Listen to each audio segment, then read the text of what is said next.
রাখিতে কি কি হলো, কারাই বা এরা, কি করতে এসেছিল, কেনই বা এলো, হঠাৎ সারপ্রাইজ কি করে হলো, সবই জানতে পারবে এই ভিডিওতে। তো বেসিক্যালি আগের দিন রাত্রেবেলা আমি ওদেরকে ইনভাইট করেছিলাম, যে আমার বর মানে ওর বোন, তো রাখিতে আসার জন্য।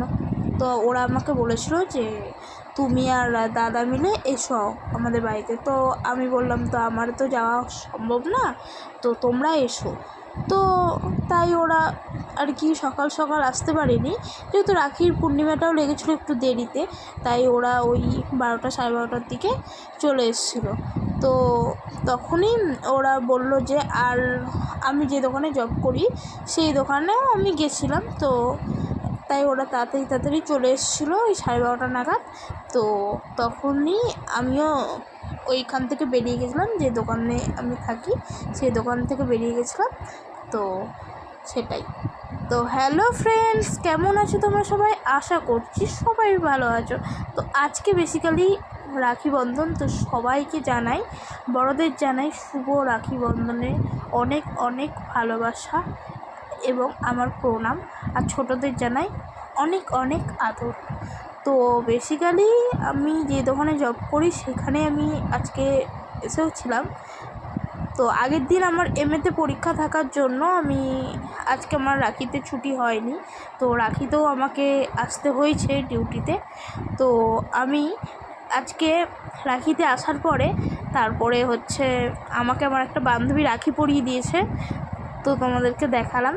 তো রাখিটা আমাকে পরিয়ে দিয়েছে, তো ও না মানে একটু অন্যরকম রাখি পরিয়ে দেয়, একটু স্বাধীনতা দিবসে লজেন্স দেবে, এটাই ওর ভালো লাগে। তো তারপরে আমি বাড়ি চলে এসেছিলাম, তো আমি শাড়ি টাড়ি পরে এই যে তোমাদেরকে আমি দেখাচ্ছি, কেমন লাগছে অবশ্যই আমাকে জানাও।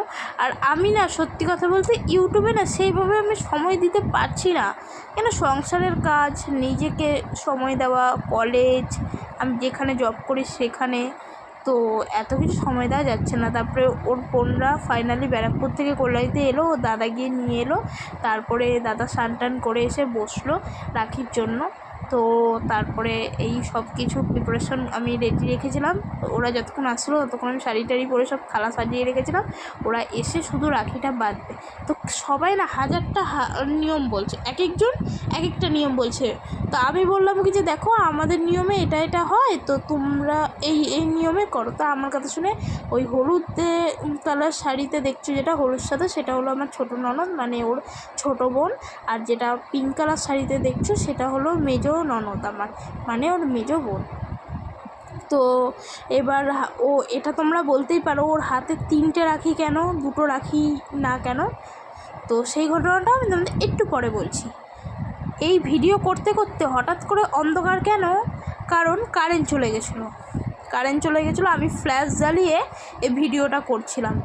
আর এই ডান দিকের সব মানে যা ব্যাকগ্রাউন্ড দেখছো তার জন্য একটু ক্ষমা করে দিও, তো ওইগুলো একটু ইগনোর করো, শুধু আমাদেরকে দেখো। এই দেখো এবার ছোটো ননদের পালা, মানে ওর ছোটো বোনের পালা। ছোটরা তো সবসময় আদরের হয়, তাই না? তো আর কি ও এইভাবেই দাদাকে রাখি পরিয়ে দিচ্ছে। আর এবার আমি বলি কেন ওর 3টে হচ্ছে রাখি। ওর বড় বোন, যে ওরা 3 বোন 1 ভাই, ও সবথেকে বড় বোনের রাখিটা ও হচ্ছে একেবারে মেজো ননদ পরিয়ে দিয়েছে, মানে ওর মেজো বোন পরিয়ে দিয়েছে, যেহেতু বড়টা আসতে হচ্ছে কি যে পারিনি, ও অনেক দূরে থাকে রাজস্থানে, তাই। আর কারেন্টটাও সেই মুহূর্তেই চলে এলো। তো এবার দাদাকে মিষ্টি খাওয়ানোর পালা, মিষ্টি খাইয়ে দিচ্ছে। তো সেই দিন আমরা খাওয়া দাওয়া করেছিলাম বিরিয়ানি, চিকেন কষা, পাঁপড়, চাটনি, দই, মিষ্টি। তো আর কি, আর দাদাও উপহার দিয়ে দিল বোনদেরকে।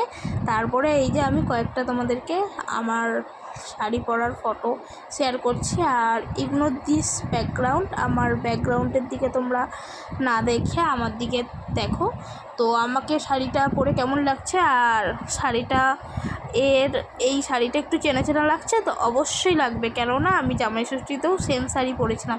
আর অনেকে বলে কালো নাকি অশুভ। তো আমার কালোর সাথে এই শাড়িটা খুব ম্যাচ করছিল, তার জন্য আমি এটা পরেছি। আর সবার সাথে একটা করে ফটো দেখিয়ে দিলাম। আর এই যে আমার ছোটো ননদের ছেলে লাল জামা পরাতে। তো তোমরা সবাই ভালো থেকো, সুস্থ থেকো, দেখা হচ্ছে নেক্সট ব্লগে। টাটা।